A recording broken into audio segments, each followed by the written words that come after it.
25వ date నాడు పెద్ద ఎత్తున గాలివానలు రావడం వల్ల మరి ఇక్కడ ఉన్న తాండాలల్లో కానీ చాలా చోట్ల కూడా కరెంటు వైర్లు తెగి పడిపోయి ఇబ్బందికరమైన పరిస్థితులు వచ్చినాయి. ముఖ్యంగా స్కూల్ తాండా దగ్గర మరి ఒక హైటెన్షన్ వైర్ తెగిపోవడం వల్ల, పోల్ పడిపోవడం వల్ల అక్కడ చాలా ఇబ్బందికరమైన పరిస్థితులు వచ్చినాయి. తాండవాసులు అంతా భయభ్రాంతులకు గురైనరు.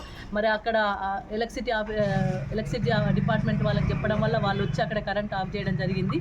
మరి అలాంటి పరిస్థితులు రాకుండా, భవిష్యత్తులో ఇబ్బందికరమైన పరిస్థితులు ఉండకుండా ఎస్సీ గారిని కలిసి ఆ విషయం చెప్పడం కోసం తాండవాసులు అందరూ కూడా రావడం జరిగింది. ముఖ్యంగా ఏంటంటే అక్కడ నుండి లైన్ షిఫ్ట్ చేయాలని చెప్పేసి వారందరి కోరిక. గతంలో కూడా ఇటువంటి సంఘటన జరిగినప్పుడే మరి ఆ లైన్ షిఫ్ట్ కావాలని చెప్పేసి అధికారులను కోరడం జరిగింది.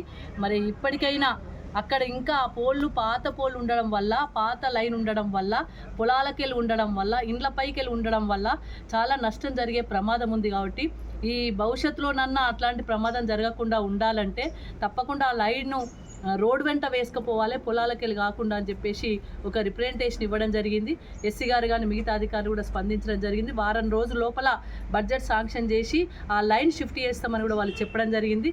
దాంతోనే మరి వచ్చిన పాపం మహిళలు చాలామంది కూడా తాండవాసులు ఇక్కడికి రావడం జరిగింది. వాళ్ళందరూ కూడా వారం రోజుల లోపల చేయకపోతే మళ్ళీ ఆఫీస్కి వచ్చి మళ్ళీ రిక్వెస్ట్ చేస్తామనే పద్ధతిలో వాళ్ళు ఉన్నారు. చాలా భయపడుతున్నారు. చాలా ఇబ్బందికరమైన పరిస్థితులు ఉన్నాయి. మరి ఎస్సీ గారు స్పందించడం జరిగింది. ఎస్సీ గారు వారం రోజులు టైం ఇవ్వమన్నారు. వారం రోజుల లోపల లైన్ షిఫ్ట్ చేస్తామని కూడా చెప్పడం జరిగింది. వారం వరకు వెయిట్ చేస్తాం. ఎందుకంటే అంత తొందరగా ఒకే రోజులో 2 రోజులు అయ్యే పని కాదు. 15 ఊర్లకు కూడా కరెంట్ లేదు దీనివల్ల. కాబట్టి 11 kVకి ఈ తాత్కాలికంగా లైన్ కలిపి తదనంతరం దాన్ని షిఫ్ట్ చేయమని కూడా రిక్వెస్ట్ చేయడం జరిగింది. మరి అధికారులు స్పందించారు. చూద్దాం ఒక 1 వీక్ తర్వాత మరి ఆ లైన్ షిఫ్ట్ అవుతుందా, షిఫ్ట్ కాకపోతే ఎటువంటి పరిస్థితులు ఉంటాయనేది మనం కూడా మళ్ళీ ఎస్సీ గారితో మాట్లాడదాం. అందుకే నచ్చజెప్పి తాండవాసులు అందరినీ కూడా నచ్చజెప్పి వాళ్ళ తాండాకు పంపించడం జరిగింది.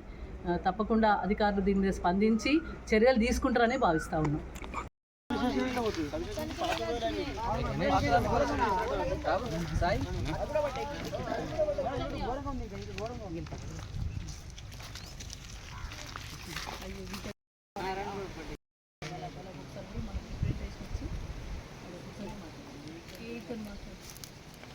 ఏతున్నాడు వాళ్ళ ప్లాన్ ఏంది, వాళ్ళకి ఏంది, ఎట్లా చేయాలి దీన్ని అని అడిగినాక నేను ఎస్సీకి క్లారిటీ తీసుకున్నాను. నా ఫోన్ తీసుకురా మహేష్ ఫోన్ సంఘటన జరిగినట్టు నిన్న వచ్చి మీరు ఏం చేస్తారు, ఇదే పోలు ఎక్కిస్తాం, వీడికెళ్ళి వైర్లు తీస్తాం అంటుండ్రు. ఇది కాదు పరిష్కారం, ఇది కాదు. ఇది ఎప్పుడు, ఎందుకంటే చాలా డేంజర్ ఉంది. దీనికి వేరే ఏమన్నా చేయొచ్చా? ఒకసారి ఆల్టర్నేట్ ఆలోచించండి. ఒకసారి 10 పోల్లో పెట్టు.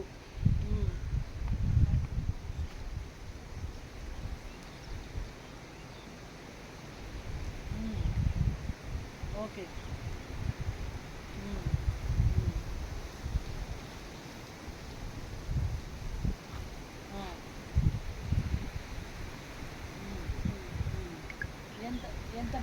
ఎంత బడ్జెట్ ఉంటుంది?